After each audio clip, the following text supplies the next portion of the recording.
Welcome back, everyone, to another episode of the Last Call Fantasy Football Podcast. I almost said Dynastic Buddies there. Here on May 11th. Uh, Very special episode tonight, everybody. We are going to do something that I feel like a lot of fantasy football podcasts have refused to do or don't want to do. But I think this is a perfect opportunity for us and for you guys to really get a glimpse of what I think your standard average draft would look like if you were to have a dynasty startup happen over the course of this offseason. So we're going to be getting into all that. And before we do, I have to say what's up to my two co-hosts, which I'm very happy to have on tonight. Bobby, how are you doing this evening? Doing good, doing good. Happy to be here and chatting some football as always. Yeah, no, it's been a good day. Lacrosse season is absolutely rolling here right now. We're about halfway through our schedule, so loving that. But good to take a break from that and talk football. Excellent. And Eric, welcome back once again. How are we doing this evening? Thanks, buddy. Doing well. Lying down on the couch. I am tired. It was a long day. So this is how I'm going to be doing the podcast today. Yeah, fired up to talk about the draft. I've been, was thinking about it for weeks, and now we're here, and we're 4 nights in. We're almost halfway done. It was a fast and furious start. Looking forward to talking about it. Absolutely.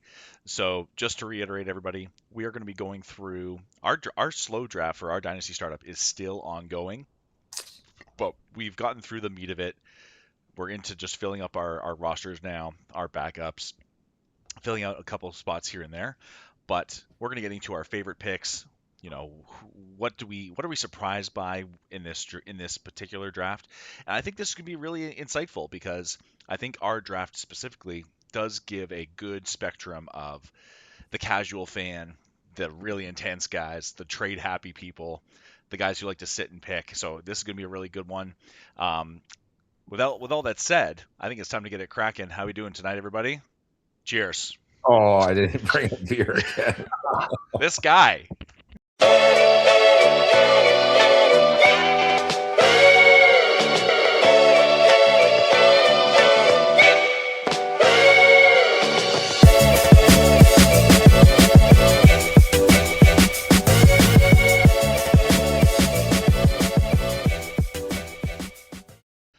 Yeah, so for everyone that's curious, I'm back on my Grolsch stuff. Fine Dutch All loves beer. of course. Yeah, fine Dutch beer. And Bobby tonight. Tonight, Dominion Brewery again, one I've featured a couple times here. This time I have their Blonde Ale, the Town and Country. Very, very solid beer. One of my go-to favorites around here in Ottawa. And yeah, it's clutch. It works, does the job. Excellent. So I think tonight, guys, I'm gonna be putting our draft up on the screen for the viewers to take a look at every so often. But I think what we want to focus on for this conversation, and see how far we can get with this conversation, like I think just some general like conversation over the like at the top of the draft here in terms of I guess our experience with this slow draft, like between the three of us, this might be our first slow draft between all three of us, and just kind of like the ups and downs and how this all kind of started. I think that would be a fun place to start. So like we had this planned weeks in advance. We kicked it off Friday night of Mother's Day weekend, which an may have been a whoopsie, but but like going into this first round, kicking off Friday night, how are we feeling, boys? I'll kick it over to you, Eric. Yeah, go ahead. Okay. Yeah, I mean, I couldn't have been more excited to start the draft. Yeah, I think in hindsight, starting it on a Friday night was the wrong idea because like one guy was at a concert, someone else was doing so they gave plans on Friday night, right? And so like we're relying on these people to like make their picks to keep the draft moving. And these guys had stuff to do. And so there was like the draft started at 8. The first couple picks went. There was maybe a 10-minute gap between 2 and 3, and then there was like a 90-minute gap somewhere else, and we had like 3 picks done in 2 hours. When you're like just so excited to go, it was brutal. Like just the letdown there was so brutal. Yeah. And I mean, it's no one's fault, right? You're not going to stop your plan. If you have something already planned for that night, you're not going to not do it just because you can do something from your phone. But like you're getting drunk doing something, I get it. So in hindsight, I would start them on like a Monday night, and like by the time the weekend comes, it's later round picks, and no one cares if it takes 8 hours. But I feel like we got through more rounds today than we did yes, over the course of Saturday and Sunday by yeah, midday. Yeah. Like, yeah. I made one pick on Sunday the entire day. It's because I'd made some trades, but yeah, I picked to, once in the yeah, whole to no. your point, Eric, it was like for those of us who had never done a slow draft, I think there's like I think we did get the benefit of doing a slow draft. There's been so much movement in I this top. really enjoy it. I really enjoy it now. Like Friday night, I hated it, right? And Saturday, I still didn't like it as much because I just wanted to get going. I would love doing drafts, but now that it's now that was that a pick or something? Oh, it was a comment. Just Boomhauer. Yeah.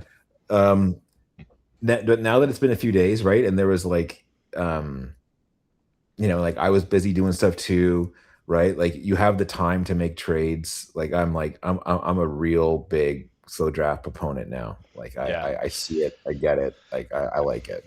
Yeah. Yeah, like just the amount of movement in this top half of the draft so far. It's been Dude, the wild. amount of trades, like It's every crazy. pick is getting traded. Yeah.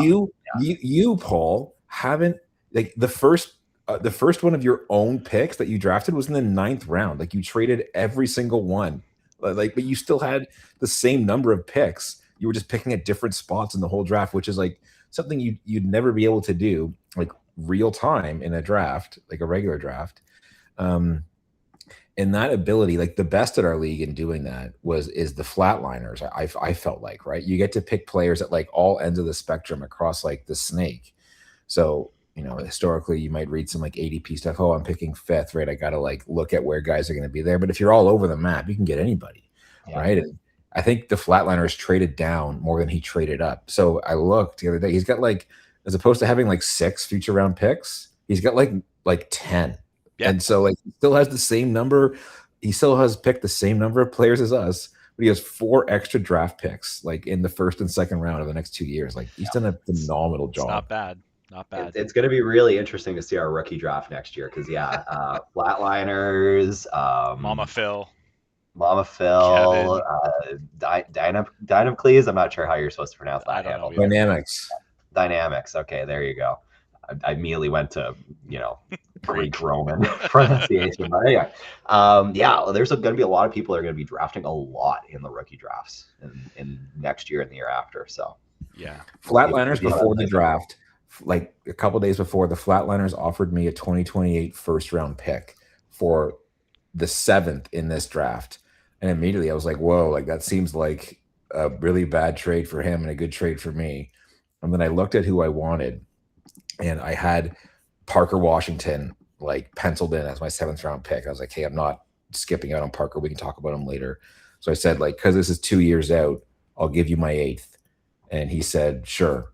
And I had no idea who this guy was. I'm like, 50 chance this is above 6.5, so 7 to 12, or it's below it, like 1 to 6.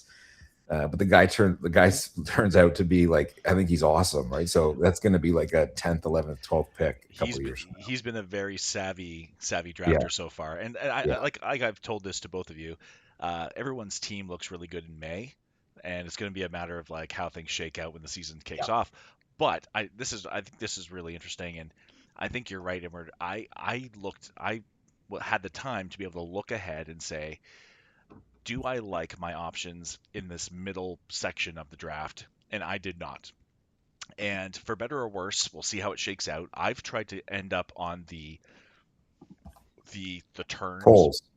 Yeah, yeah, I really like being there because either you're getting value that's falling to you or you're going up and getting your guy. So that's how I really wanted to operate the first couple rounds because I just doing my mocks and knowing the skill level of this particular league, I was like, let's go get our guys or let's sit back and just let the value drop because right there in the middle, I mean, been hard. It's been it's hard. tough. I mean, if I'll pull it up right now. Yeah. Yeah, If we're all in the middle. I'm Yeah. 5, Paul, you're 7, and Bobby, you're 9. Like Yeah, we're all we're right in all the in that middle zone. yeah. I've mainly stuck with my position. I made one trade to try and go and get my guy.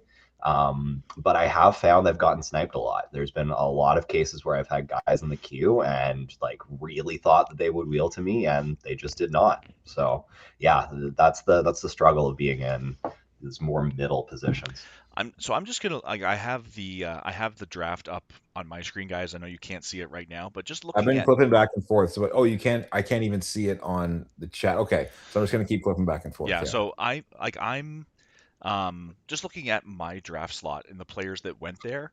Puka Nakua, who I had as a top 4 fantasy asset going into this draft. However, question marks have arisen, as we all know and as we've discussed.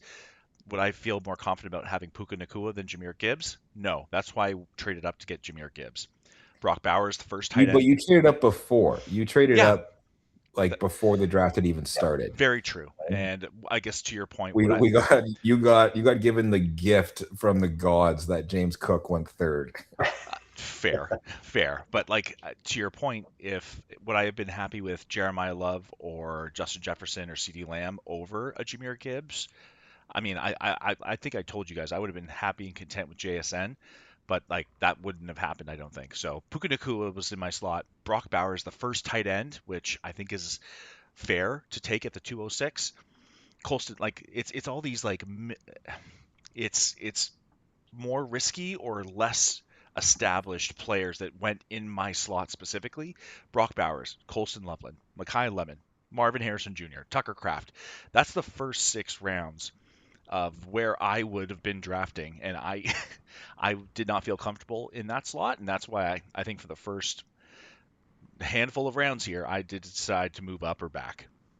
Yeah, looking at it now, like if you had stayed where you were and the draft played out as it was, and you were there at 7, like would you have taken Puka or would you have gone to like Jefferson or like Genty? Like, dude, I would have a really hard time pulling the trigger on Puka. Like when this alcoholic stuff came out, like I immediately said, like I just knew in my mind that he was gonna be the one to slip. Right, I felt like it, and I Yeah, thought JSN was going to go 4, and I had made the decision early on.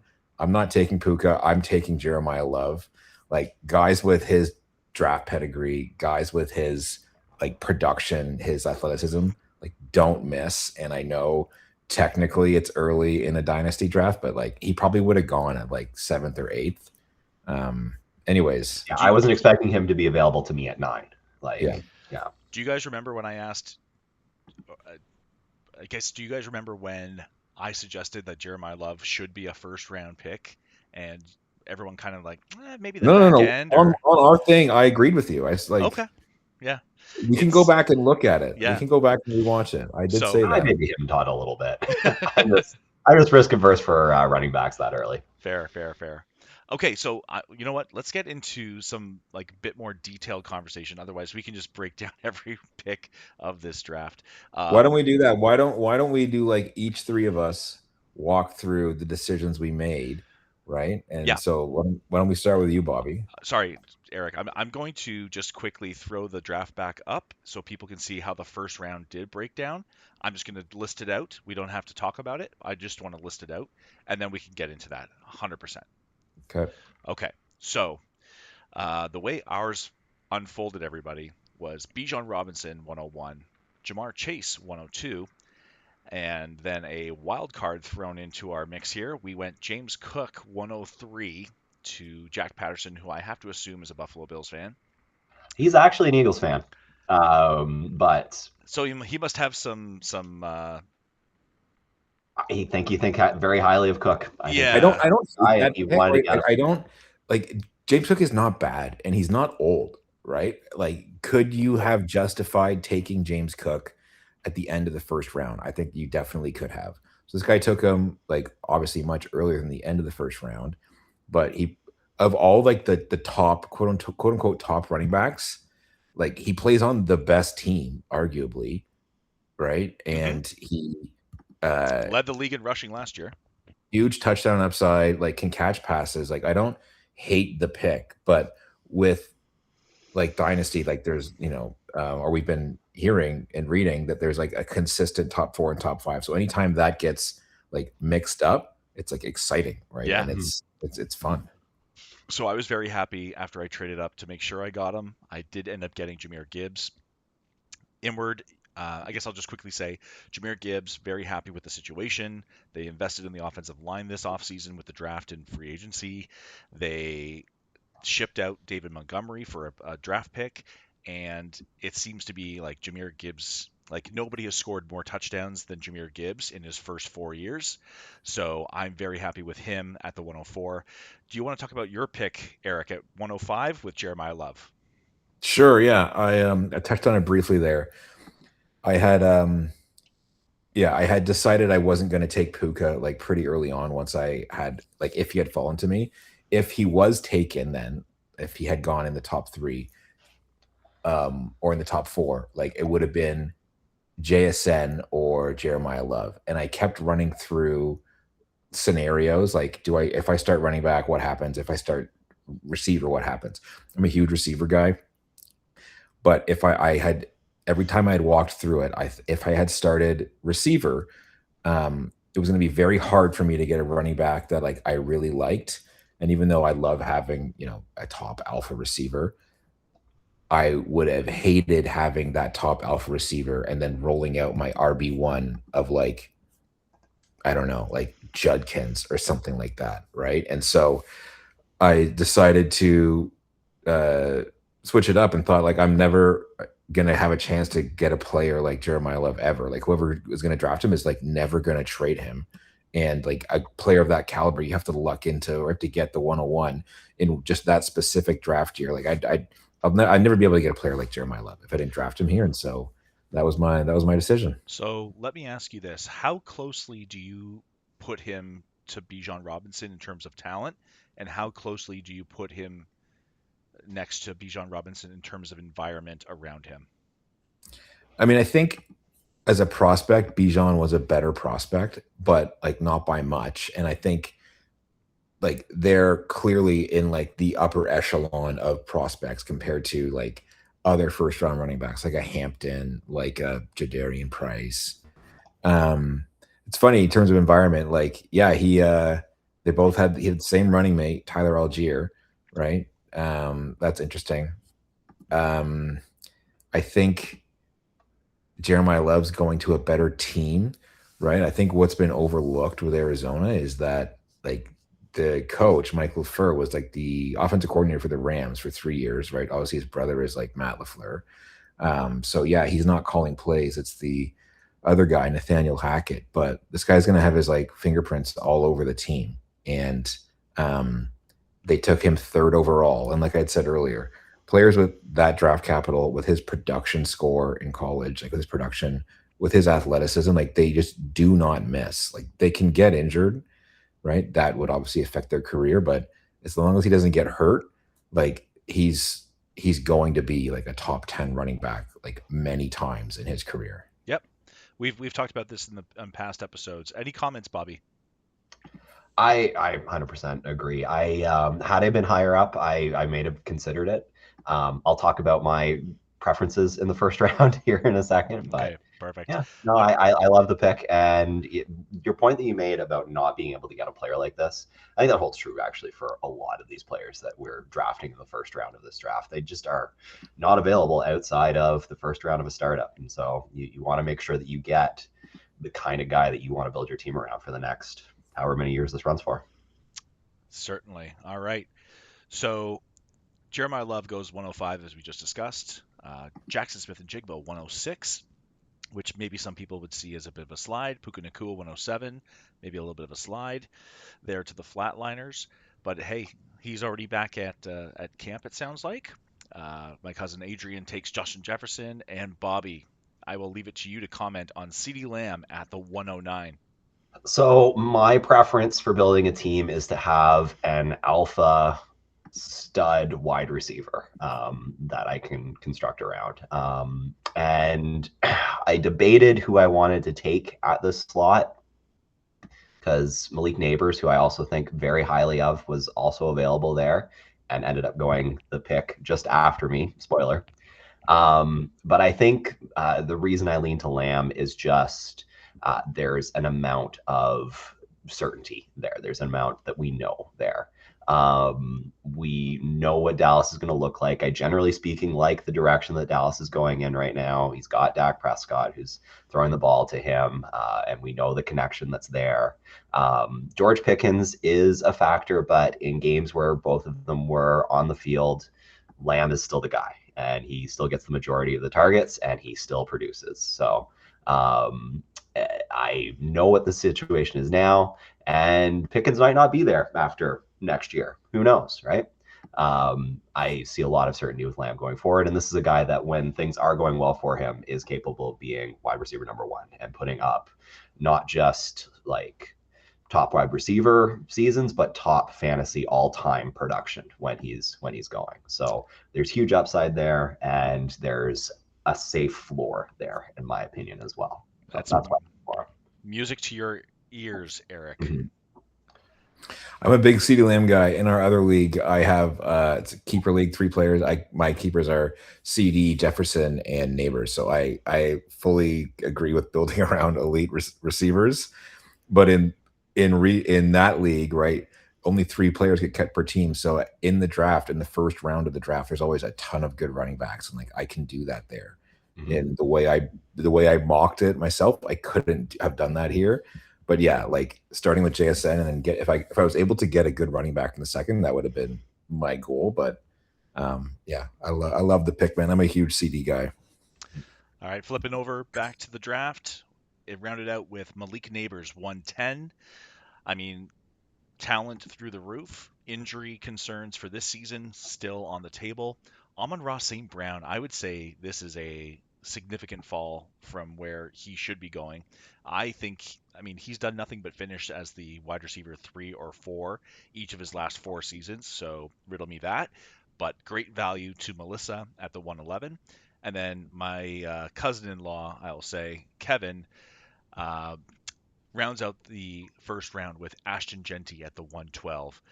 So we're going to be flipping back to this board as we talk through the episode, but we're going to take a quick break here after I ask you guys if you have any comments about the first round, anything that stands out, or should we just move on? Let's move on, buddy. We got a lot of stuff to talk about Yeah, tonight. absolutely. Okay, we're going to take a quick break, and we'll be right back.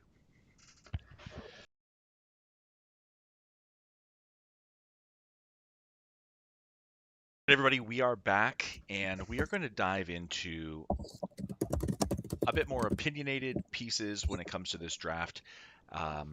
Let's get into it. Your favorite pick so far for your actually, no, sorry. We skipped over what you wanted to do, Eric. Let's break down our teams first, so that way everyone has an image of what we are talking about, and then we can get into our favorite and least favorite picks. Bobby, why don't you kick us off?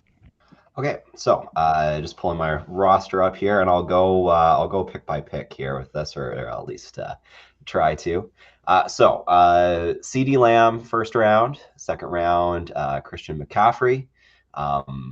I'll maybe briefly touch on this here right now, but really happy to get him in the second round as a win now option. He's not going to be around for too much longer in a dynasty scenario, but if he's here this year and if he's Christian McCaffrey, that puts me in a good spot to maybe go for it out of the gate. Garrett Wilson, Ladd McConkey, rounding out my first 3 wide receivers. Quarterback, I got Lamar Jackson. Then I went with Javonte Williams. And I traded up to get another pick in the 6th round for Tucker Kraft as my tight end. Then Warren, Pollard, Pittman, Boston, Coleman, and then we're into IDP and that kind of stuff. So I'll leave it there. Excellent. Very nice. Eric, you are up. I'm just going to pull your team up so people can see. Yeah, I took Love, as I mentioned. 2 players with Love on your team. That's right. I got both Loves. Yeah, that was the last pick just now. My first quarterback waited to the 14th round. Pretty happy with the value there. That's Hmm. good value. Um, It's really good value. yeah. So Love, and then I went with McBride. I by the time I had gotten to the Flatliners pick two before me, I saw Bowers was still there. I thought that's going to be a great combination, Love and Bowers. And then Bowers went. I was pretty upset. And then pretty quickly afterwards, Boom took Hampton. And I thought I'm just gonna pivot to McBride. I just did it. I didn't like really think about it. And then after I did it, I was like, oh my God, they both play for Arizona. I didn't even realize that. And so afterwards I had an immediate like little bit of regret. Hmm. But then when I look at the board, it's like, who would I have taken other than him, right? Like I was not gonna go quarterback yet. I didn't want Barkley, right? Then May went, then Pickens and Irving. I didn't really want those guys. Olave, Rice, McMillan. I did like McMillan, but I was hoping for him at the next round. And he got sniped right before me. And so now here I am again on my third round.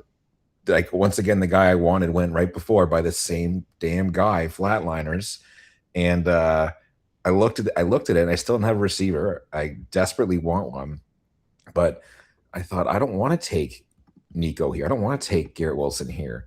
I thought about Agbuka, but then I thought like he's still kind of young, like, and I've got a young running back as my first one. Like I didn't like that.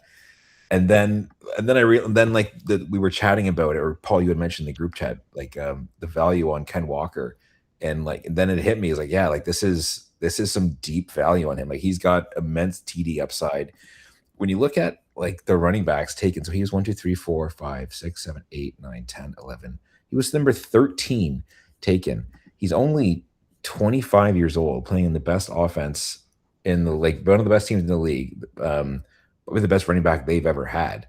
Like, there's no reason why he can't be a perennial like top 10 guy. And so yeah, I pulled the trigger and then hammered wide receiver, 8 receivers in a row. Tyson, Devonta Smith, Rome Odunze, Parker Washington, QJ, Coker, Wandale Robinson, Antonio Williams, and then finally got my RB3 in Kenny Gainwell, which is more like I just need like a living body to be an RB3 in case someone gets hurt, and then Jordan Love. Yeah, to your point, I think Kenneth Walker's ADP at this point in the year was like 13th overall, and you were able to get him at what, 12, 29. 24? Yeah, like I Yeah. said, incredible value there. So certainly in line for one of the best picks of the draft. But to your point, you did sacrifice some wide receiver solid, I guess, fortitude in terms Mhm. of going Jeremiah Love, then Trey McBride. You weren't able to get a receiver till the third round, and you went with Fourth round. fourth round. That's right. Hmm. So Jordan Tyson was your first receiver. Yeah. Kind of, Yeah. So that's why Tyson was my first, and then so which sucks. That's not good. But the rookies had been flying off, right? Cardinal Tate like went at the end of the first, and then yeah. Makai Lemon even went before Tyson. So I knew Tyson would not have made it back to me. I took him, and I had started having discussions with the Flatliners about trading up for the next pick, which you ended up trading up for. And I was gonna get Zay Flowers, and you traded up. You took Jamison Williams. Then a couple more receivers went, including Waddle, who was also kind of in this like bag of receivers I wanted. And I messaged all these other managers offering the same trade to Flatliners. They all said no. Then Zay went, and I started getting really nervous because like I didn't want to roll in with Tyson and someone else. I thought I'm gonna have to trade my first round pick that I just got for someone later on. But then, thank God, Devonta Smith and Odunze made it to the Flatliners pick, offered him the same trade for that one. He accepted, and I double tapped. So I felt like okay about the receiving room after that. Um, Still not great, and so that's why I did 5 more in a row Yeah. afterwards. So I think there's strength in numbers. Like one of those guys will work out. You'll hit one of those. I'll One of hit those will one. hit for you. Yeah. When in doubt, draft in volume. And Mhm. honestly, I know you and I messaged about this when it happened, but getting Devonte Smith at that point, like that could be another huge pick in terms of the volume and opportunity that's going to open up when AJ Brown is off that team. So kudos to you guys on two very good starts to your drafts. I'm gonna pull my team up now. I get to wax poetic about my squad. Um, so I definitely wanted to hit hard on studs in this league. So going Jameer Gibbs in my as my first pick, following up with Josh Allen. I feel like Bobby, I think you'll probably remember this. I went Tyreek Hill and then Josh Allen when I was at the back end of our first Dynasty startup draft, Mhm. and Josh Allen just holds so much value as like you, especially at this early stage of any draft, you want the certainty of a player. Nothing more certain than him being QB1 or 2 every single year until I see otherwise. So very Mhm. happy with those first two picks. I ended up going I traded up in the third round to go get Chris Olave, who I think because the Saints were such an afterthought last year, at least until the end of the season, when Tyler Shuck really started to come on, and Chris Olave finished as like a top 12 receiver, at least a top 15 receiver if I'm not mistaken, and just I know they obviously drafted Jordan Tyson to be a, a very important player on that offense. I think it helps both players to have these two studs on this offense. Great offensive line, rising uh, rising up the ranks in terms of status. Tyler Shuck at quarterback. Like I really like this environment. You bring in Travis Etienne to so that people have to honor the run game too. I think it's going to be it might be fireworks in New Orleans. And what I always try to think of is like, who's that team that is discounted because of last year, but could explode this year? Like, Hmm. who was the team this past year that would have been that? I'm trying to think like, What'd oh, you do to your hand? running with a hedge clipper, unfortunately, this Oh past week no. doing gardening work. What are you doing? Yeah. Uh, so I think you want to find those teams that are discounted and therefore are of value. So, do I feel 100% with Chris Olave as my wide receiver one?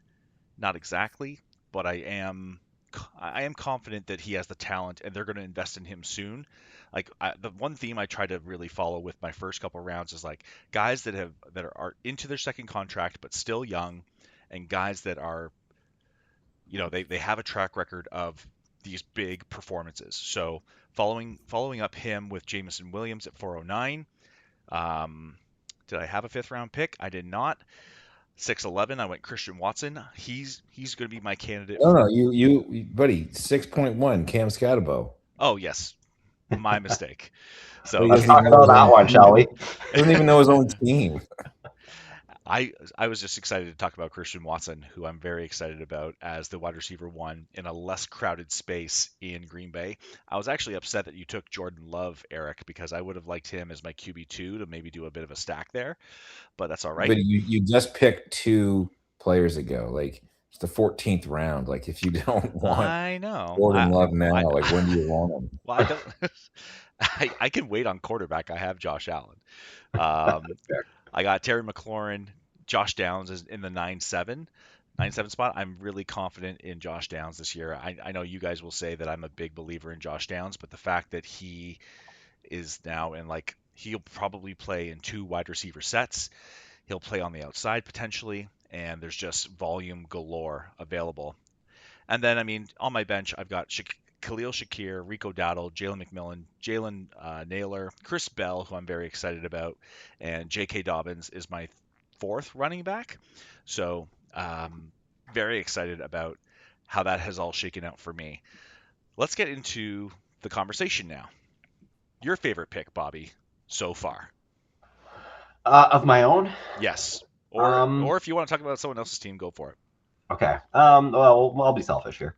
Um, Yeah, dude, I let's do a pick, your favorite pick of your own or your top two of your own, and then say your favorite pick by someone else as well. yeah, let's do that maybe. Um, so two of my own that I quite like. Yeah, I've mentioned already Christian McCaffrey. I again love the upside of it's Dynasty. We're here for a long time, but somebody's got to win year one. And Christian McCaffrey is the kind of guy that can just win a league and has that capability. It's total gamble, total coin flip. Will he be healthy? Who knows? But I'm willing to roll the dice and make that move.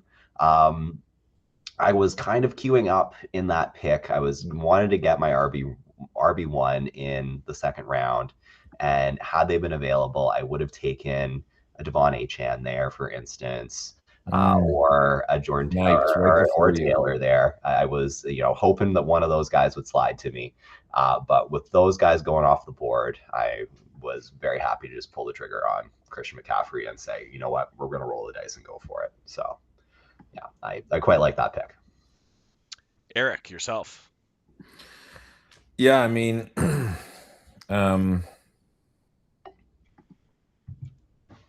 I think Ken Walker was like tremendous value, even though it really forced me to like go super receiver heavy and like miss out on a lot of the running back values later on in the mid draft, right? Like Jadarian Price, he went right before me at the Parker Washington pick. I would have considered him then.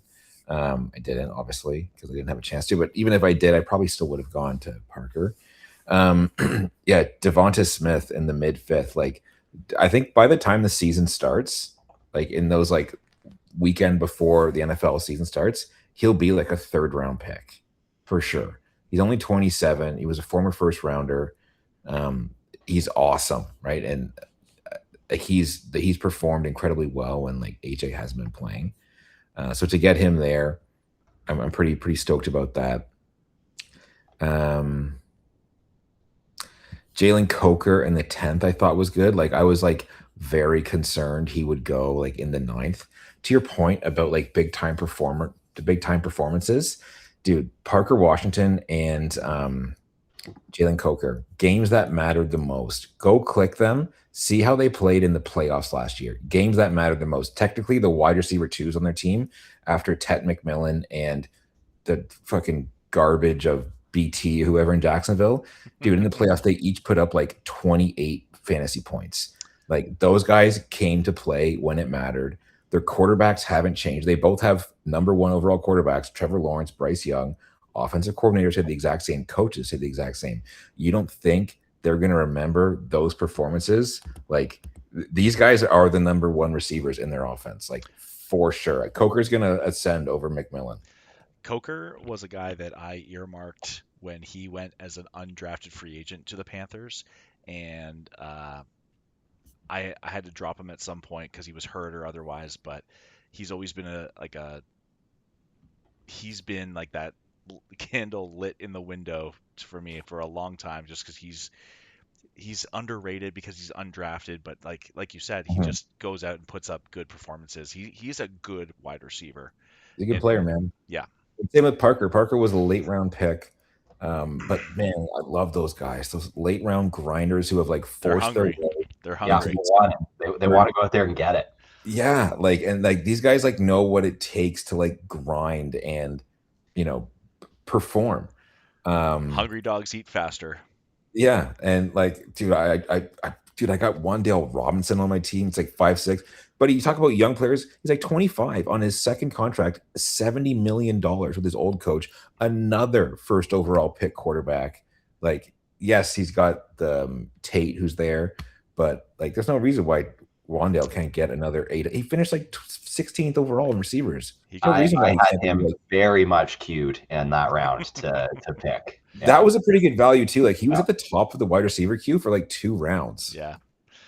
I think people have some PTSD from when he was just like 90 catches for 700 yards, but that was not the case last year. So good value there. For myself, I think my favorite pick is probably Christian Watson. He might be a not so well kept secret that he's going to have like a great 4th or 5th year breakout. I think he's going into his 5th season. So he's been paid. They've kind of shipped out some receivers from the Green Bay room. It's just Christian Watson, who I think even if they go to heavy sets with 2 tight ends or 3 tight ends, he will still be the receiver on the field. He's got the size, the speed. He's gotten better at wide receiver things. He's not just a burner anymore. So I'm really high on this guy as a potential like superstar breakout this coming season as my wide receiver 3. Mhm. And I'm very much excited about his potential going into 2026. Um, Another player I'll just shout out is Chris Bell. Got him just maybe a round ago in the 13th round, and I've already had multiple trade offers to ship him off my team, so I must have No done way, really? I must have done Oh, really? I must have done something right. I was just watching his highlight tape again, and he has the size and speed where it's like, hey, if this ACL heals properly, what's stopping him from being the next AJ Brown? And he's an early declarer. He had first round buzz before he had this ACL injury. He falls to the back end of the third to a team that needs wide receivers. Like the Dolphins have nobody. So all he has to do is come back healthy, and I think he's going to be a very easy playable player by the end of this season, even. So those are the two guys I'll shout out from my squad. Do you guys want to shout out anybody in the league that you think had a really good pick, or should we just move on to least favorite picks? Paul, I'll shout out you sniping Cam Scadaboo on me. Like that's just knowing your league mates and knowing knowing who they're gonna take and if they want to take the same guy you do. Because we've talked Cam many Scadwell, that's a good pick, man. Right? Like if he had played the whole year, could you have gotten him in the 6th round? Probably very much not. not. Probably No, not. no, Right? And Bobby no. and I were talking before you hopped on. Like the Giants did nothing to like address the room. They're rolling with Scadaboo, Tyron Tracy, and Devin Singletary for another season. So they must feel confident with his return. And I mean, he's got the pass catching chops. He's an absolute maniac for yards after contact. I mean, for my RB2, I couldn't be happier. Mhm. Yeah, absolutely. No, great pick there. So shout Eric, that one out. Um, I for the same reason, like you're big on Watson, I was pretty big on like I really wanted Jaden Reed on my team this year, Mm. and he got sniped like the pick before me again by this same guy, Flatliners. He signed a big contract with them in the offseason. I thought that was a good pick.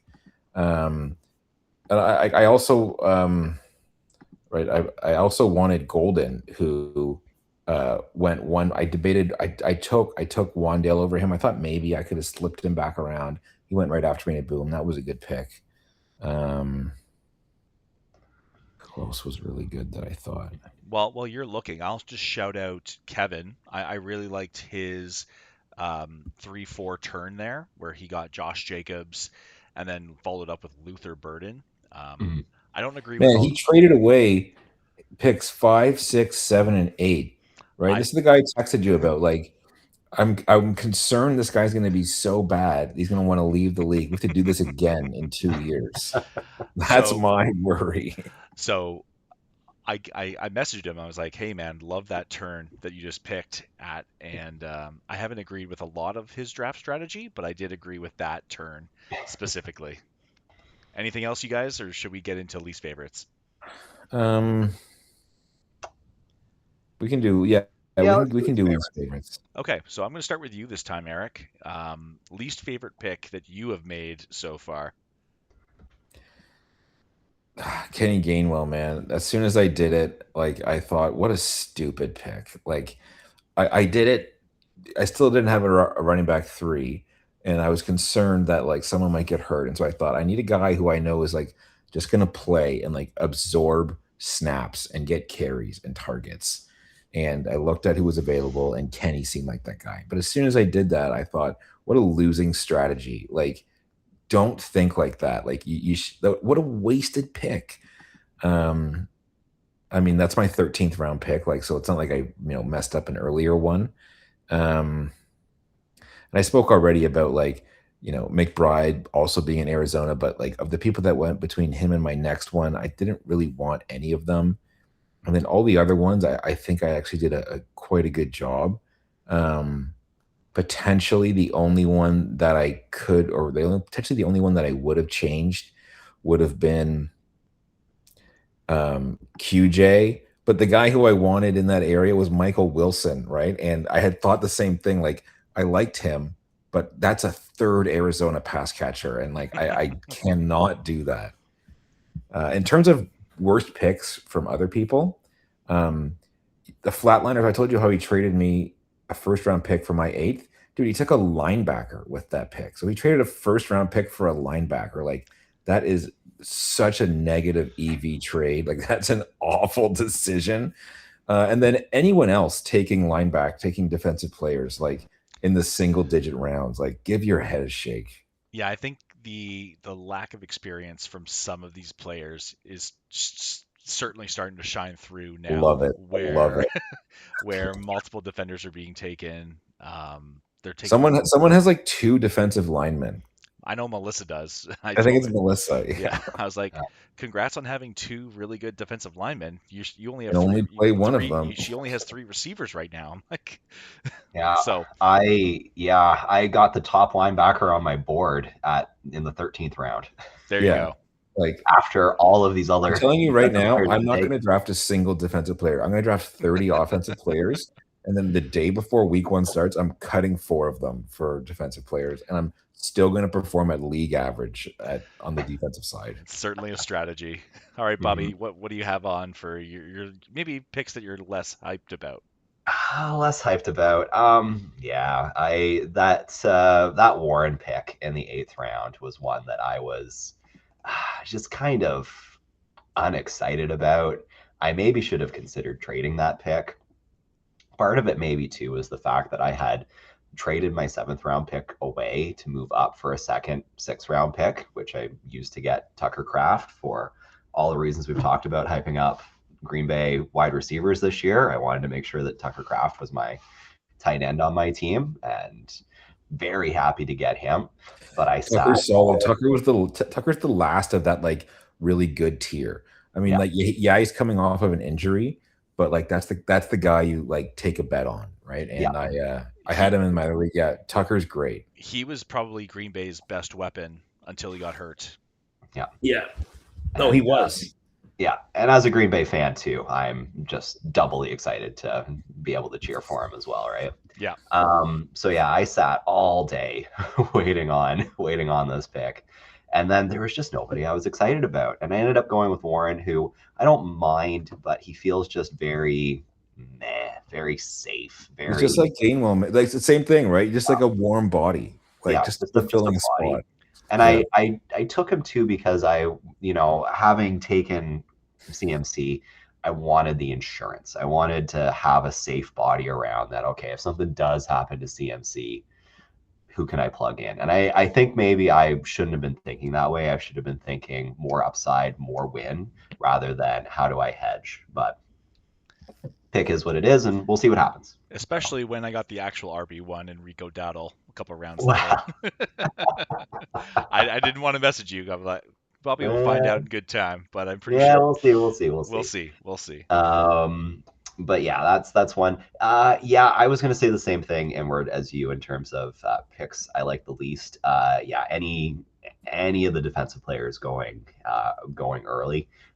There's just not the value there, and like you said, you can find good defensive players far later on. Like I've mentioned, I found one that I'm very happy with in the 13th round, and This Mama Phil guy took Aiden Hutchinson at the 6.9. 6.9. Yeah. Like that is an insanely high pick. Love Aiden Hutchinson. I spent Love a him, rookie but pick like on him in our previous draft, You sure actually. did. But yeah, I don't know that I agree with that. there's a there is something to be said for like the learning curve for that though. I remember in our other league, like the very first, I keep saying that because that's my only other like league I'm in.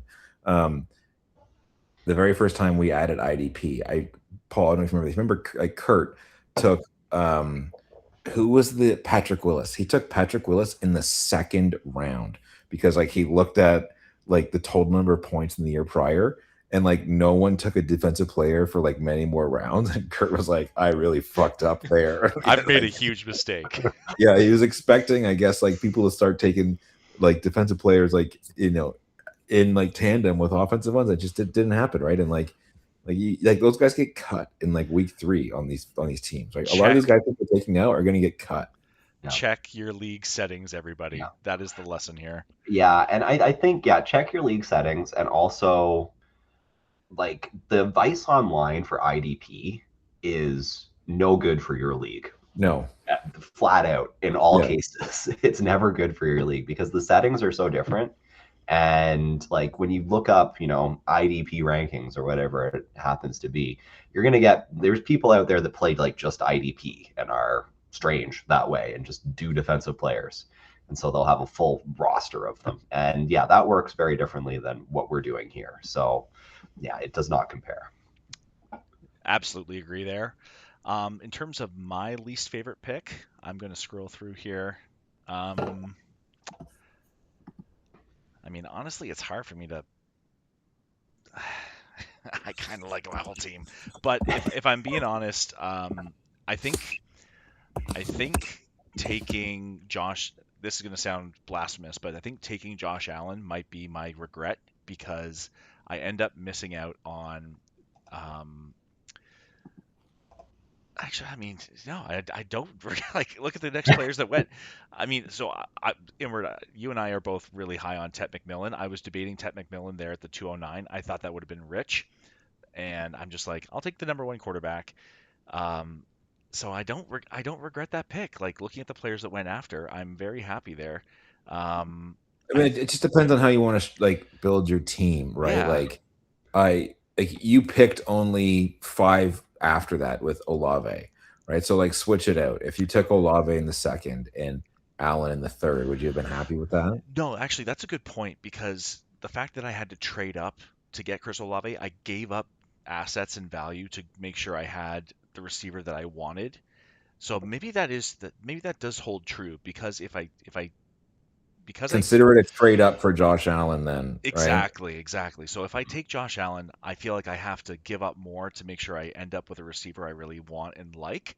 So maybe that is the consequence. I didn't have to suffer the consequence this year. I'm going to have to suffer the consequence Yeah, in future years yeah. because of the fact that I decided to Hmm. go this route instead of I, getting I depth. will I will just maybe mention to your point, Paul, your lack of rookie picks in our previous dynasty And league. I think I'm on pace to continue that in this league. I think I just have Mhm. my first round pick next year, even though I had gain picked from trading down. No, what happened? Anyway, I only have I've traded away like 3 or 4 rookie picks for next year. I only have my first rounder, which I'm holding on for dear life. So maybe the regret is the picks you lost along the way. Exactly. Yes. Um, I mean, if I'm talking about other teams, as much as I gave I hope Kevin doesn't watch this episode because honestly, like taking Carnell Tate at the 201, I was Oof. shocked. And Wow. Yeah. Wow. and maybe because he watches our show, Bobby and Eric, he knew that we were all really high on Carnell Tate as the wide receiver one out of this draft class. But you have to look at perspective. Like the Drake Londons, the George Pickens, guys that have already done it in the league. Like looking at Yeah. like the next 3 rounds of receivers, I would have taken above Carnell Tate, and I maybe he wants an all rookie team. I'm not sure what his strategy is, but that to me is a incredible reach on a He's player got that a has bad not. team. He's got a bad team. Like he missed 4 rounds in like the heart of the draft. Like Yeah, care if you aced your first 4 picks, like you got a bad team if you do that. yeah, Um, yeah, a massive reach on Tate. I think he's great. He's probably going to be quite a good receiver, but he took him as like the three, yeah, the 8th receiver in the league, right? and And he's not that right players who now. start that fast, it's like Jefferson, and that's it, right? Maybe like neighbors too, right? But like, is he one of those guys? I don't know, but like, there's like no there's no EV on that for you then, right? Because you need them to perform like that in order for you Exactly. to just be like at par. And rookie Um, receivers generally start slow. So Yeah, and again, I even Burden at the 4-1, I thought Burden at the 4-1 was a bit high. I was looking to take him at my pick 4-8, and I looked to trade up with everyone in between me, and like I just kept trying to. And after Burden went, everyone had messaged me saying they no were going to thanks. take Burden there too. Yeah, so like I yeah. guess he was going there, but I still think I was taking him early. Um, Yeah, I think he's got a bad team. I think actually, you know what I think is a really good team is your cousin Adrian. He's built like quite a squad. Jefferson, Drake London, Nico Collins as his wide receiver three, That's a DJ good Moore. couple wide receivers. Then he's got Brees and David Montgomery. Not terrible, right? A little bit to be desired. Um, Travis Hunter as the sneaky DB. I mean, we spoke about that in the chat, right? Like Yeah, he was droppable in our other league, and the defensive stats are the exact same in this league. Like if he is as good as everyone says he is, then like they're not going to not play him at DB.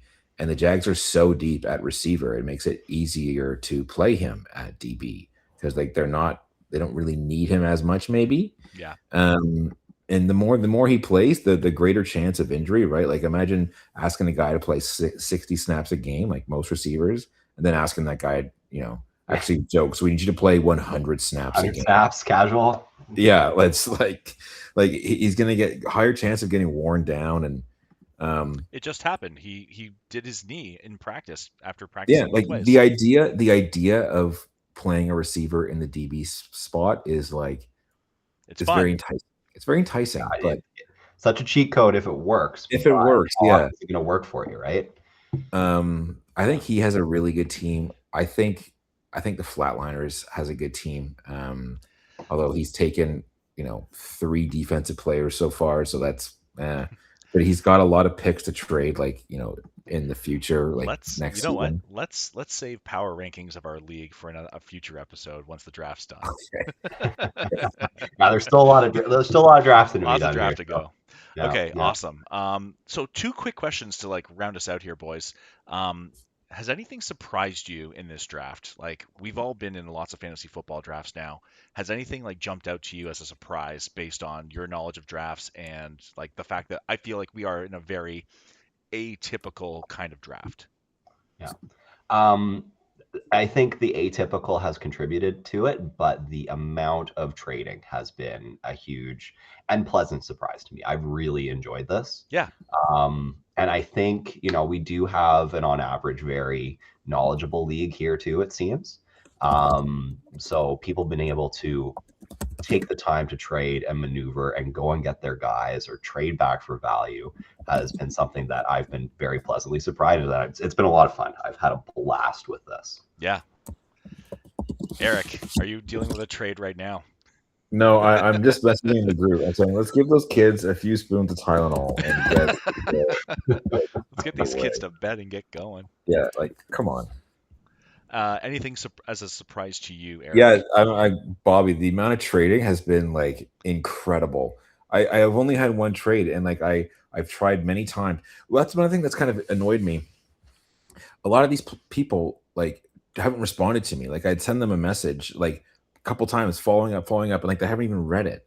Right? Like I tried to do a deal with this Dynamics guy after seeing how like easy he was with his picks. He didn't ever respond to me. Mama Phil never responded to me. Hmm. Like there was another guy, like it took him like Jack never responded to me. I don't know if Goose did or not, but like I messaged everyone in the league trying to trade, and like half of them haven't responded to me. Hmm. And then They're scared. I see them They- trading with other people, and it's like, hey, fuck you, man. Like I would have given you more for that pick. Check your message. Everyone, check your messages. It's like when you're playing Settlers of Catan and you're just like, I'm not giving you a fucking sheep. Yeah. Yeah, You're gonna win. but they don't even know me. So like, what do you mean? I think what surprised me is, to your point, Bobby, it seems like we do have some knowledgeable folks in this league because the stud tight ends went exactly where they probably should. And I was hoping that they would fall a little bit, but nope. Right there in the middle of the second round, we have Bowers and McBride go. Loveland, my boy, goes in the third round. Tyler Warren in the next round, and then there's a tipping off point where you're into that Tucker Craft, sorry, Harold Fannin, and then you're into purgatory. So I haven't taken a tight end yet. I'm normally the tight end whisperer, so I feel like I'm getting anxious. Like I need to get a tight end on my team, but at this point, like I may as well just punt it a little bit further because I know that there's some guys I can find later on, and I'll just I'll just stream the tight end position. There'll be value on the waiver wire with that position, Uh, probably. yeah, Yeah. and like people taking their second tight end, people taking their second quarterback. Man, there's going to be no value. There's with 30 players on a team, there's no value on the waiver wire. You just got to know where to look. You got to know where to look. I, Okay. I did take my second tight end because I did worry about I want to make sure I'm not able to start somebody on the bye week. Oh, for sure. Um, I guess we've already talked about looking around who was the biggest reach or best value. We've already kind of touched on that. So, is there any other like final comments you guys want to like just mention as we sign off here?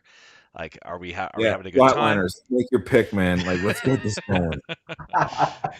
If he sees this video before he makes his next pick, we'll be in trouble. Yeah, Bobby, I love all of our knowledge. I'm really excited for when we get to the later rounds of this draft because I think that's going to be a time where, boys from men. yeah, the knowledge in the league and when you're anybody can pick, Bijan or Jamar Chase in the first round, right? That's where things are easy. When we're in the like 27th round of this thing and you're looking for whatever you can find, that's what could potentially separate some teams and maybe get a steal here and there, right? When you're throwing those darts in those late rounds. So I'm excited for that. Do you know the sixth round pick in this year's draft as a sleeper candidate that no one else does? That is how you will be able to tell if you know your stuff. Mhm. Okay, that's awesome, guys. A lot of fun talking this, like very casual. This is kind of what the vibe I want for this channel. Just like shooting the shit, like this. Like we're in the middle of a draft right now. Unfortunately, we're waiting on flatliners. I We we really weren't able. wanted to be doing the draft during the It would have been podcast. great to make a pick during the episode, but maybe Hey, hey, I maybe mean, Why depending don't on we how do long like this thing goes, we could have our chance next week. next Monday. why Yeah. don't we do like 2 days from now or something like that? Like Bobby, when it gets to you, you just like hold it up in the day and like start the draft. Like and we'll podcast like during like a round or so. But like because it would go from you to Adrian to Paul to Boom to me, and we're all gonna go, right? Yeah. And so hopefully, worst case scenario, we only do 5 picks, but hopefully we do some more. Hopefully.